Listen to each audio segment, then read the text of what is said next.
첫 순서 마켓세븐으로 이어갈 거고요. 오늘 함께할 분 소개해드리겠습니다. 유안타증권 금융센터 압구정 본부점의 이경준 차장입니다. 차장님 안녕하세요. 네, 안녕하세요. 네. 오늘도 시장 이슈 보면서 하나하나씩 시장 얘기 나눠보겠습니다. 먼저 준비된 세 가지의 주제부터 보시죠. 네, 어제 이제 국내 증시에서는 롯데정밀화학의 실적이 공개가 됐습니다. 지난해 매출과 영업이익이 최대치를 기록한 것으로 확인이 됐고요. 간밤에 또 국제유가도 7년여 만에 WTI가 $90를 넘어섰기 때문에 오늘은 유가로 시작해서 화학까지 모든 업종에 대한 얘기를 좀 나눠볼 거고요. 2월 국내 증시에 대해서는 지금 전망이 엇갈리고 있는 상황에서 오늘 차장님의 의견을 또 한번 들어보겠습니다. 네, 그럼 먼저 첫 번째 주제부터 공개를 하겠습니다. 네, 화학에서 유가까지 좀 오늘 어려운 업종 공부를 해볼까 하는데 최근에 뭐 석유화학이라든지 정유업체들의 업황 분위기는 좀 어떤가요, 차장님? 정유업체, 그러니까 즉 원유를 캐서 이걸 이제 화학으로 만드는 것까지 사는 업체들은 너무 좋죠. 왜냐하면 유가가 올라가게 되면 그만한 부분을 이제 정제 마진이라고 하는데 전부 다 정가를 시키거든요. 그러니까 특히나 이제 해외 원전이 아니라 해외 유전이 많은 업체들, 직접 발굴하는 뭐 E&P 회사들이라고 하는데 뭐 미국 엑슨모빌이나 쉐보론 같은 회사들은 너무나 좋을 수밖에 없는 상황인 것 같아요. 또 유가가 그렇다고 뭐 지금 갑자기 급락할 만한 이슈도 보이지 않죠. 그러니까 관련 쪽은 좋다. 또 국내도 마찬가지로 이 정유 비중이 큰 업체들은 굉장히 좋아질 수밖에 없고요. 그 정제 마진이 11불을 넘었다라고 해요. 주간 단위로 해서 그렇게 보면 거의 4.5년 만에 최대치다라고 보시면 될 것 같고요. 국내에도 사실은 관련해서 뭐 GS라든지 SK라든지 SOE라든지 업체가 있는데 아무래도 이제 전 상대적으로 기초 유분들을 다 가지고 있어요. 즉 우리나라의 정유 업체들은 정유와 화학을 모두 하기 때문에 순수하게 미국 업체들 대비해서는 조금 떨어질 수는 있는데 그래도 가장 유사하게 움직이는 게 SOE인 것 같아요. 그래서 정유 업체를 보신다라고 하면 그냥 심플하게 SOE를 좀 보시면 좋을 것 같고요. 석유화학 쪽은 조금 더 고민이 필요합니다. 왜냐하면 주로 이제 기초 유분이라고 하는 뭐 예를 들어서 에틸렌이나 프로필렌이나 이런 부타디엔 같은 것들이 있는데 그런 것들의 원재료는 나프타라고도 보통 많이 얘기를 해요. 근데 나프타는 유가 올라가는 걸 그대로 반영을 합니다. 근데 이제 최종 제품이 되는 일부 화학 제품 같은 경우에는 전망의 수요라든지 공급 상황 따라 좀 달라지죠. 그래서 나프타 같은 경우도 1월 달에 10% 이상 올랐습니다. 유가랑 비슷하게 올랐죠. 그런데 평균적으로 1월 평균 화학 제품들의 가격은 9% 정도 올랐어요. 그렇게 보면 사실은 순수한 이제 유분 업체라고 할 수 있는 것들이 롯데케미칼이나 대한유화 같은 업체들인데 사실은 1% 정도 약간 손해라고 보시는 게 맞죠. 그렇기 때문에 무조건 좋다라고 할 수는 없을 것 같고요.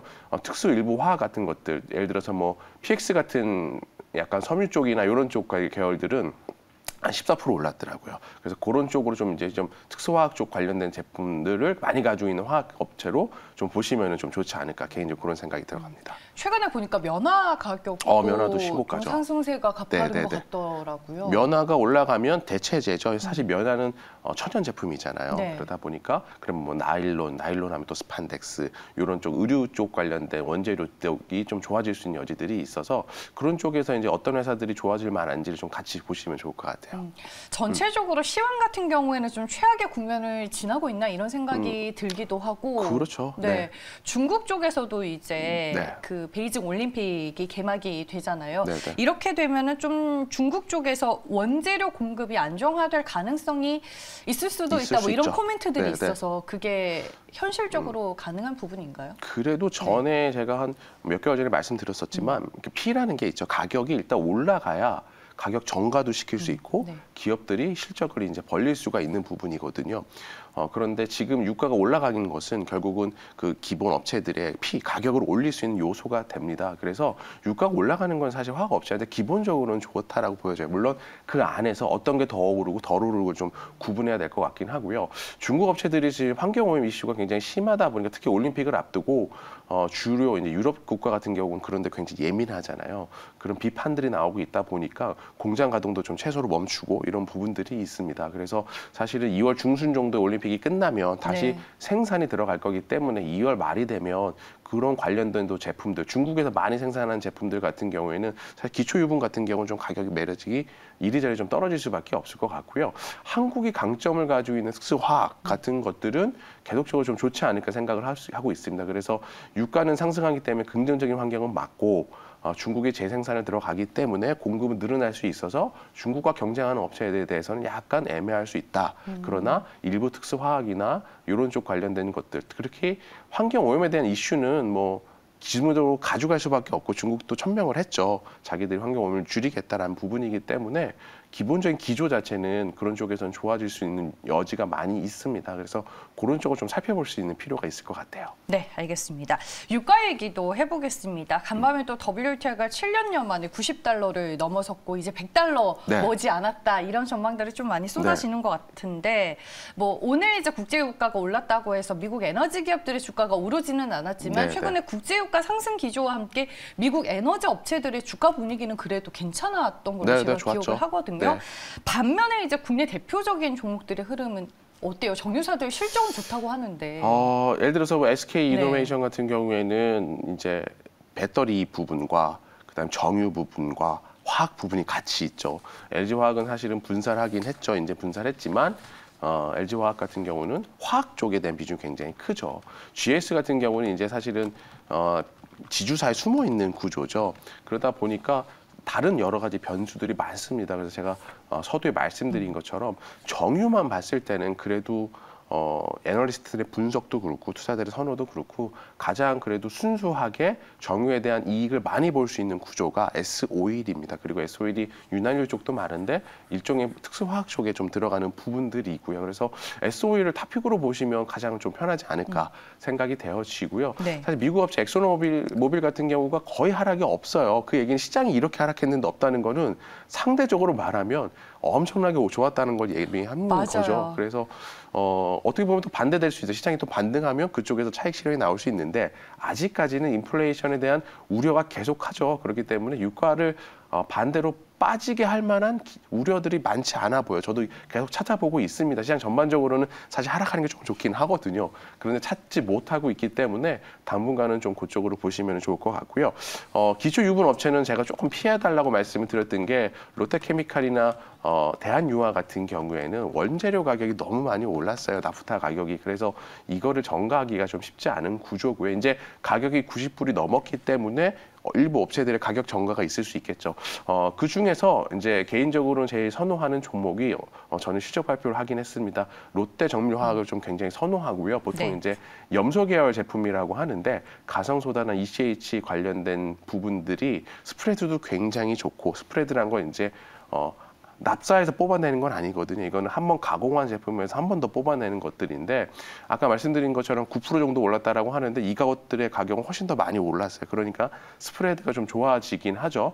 그래서 이익성 자체도 뭐 올해 1분기에도 계속 좋을 수 있을 것 같고요. 또 계열사들에 대한 지분법 이익도 굉장히 좋은 상황이어서 그래도 특수화학 중에서는 뭐 아까 뭐 약간 섬유 계열도 좋다라고 했지만 지금의 스프레드는 가장 벌어져 있는 것들이 ECH나 이제 가정소다 계열이기 때문에 롯데 정밀화학을 좀 보시면 좋지 않을까 생각이 되어집니다. 네, 유가에서는 S-오일 그리고 이 화학 쪽에서는 롯데 정밀화학을 대장주로 일단은 꼽아주셨습니다. 오늘 화학에서 유가까지 관련 종목들 첫 번째 이슈로 만나봤고요. 다음 두 번째 이슈로 넘어가겠습니다.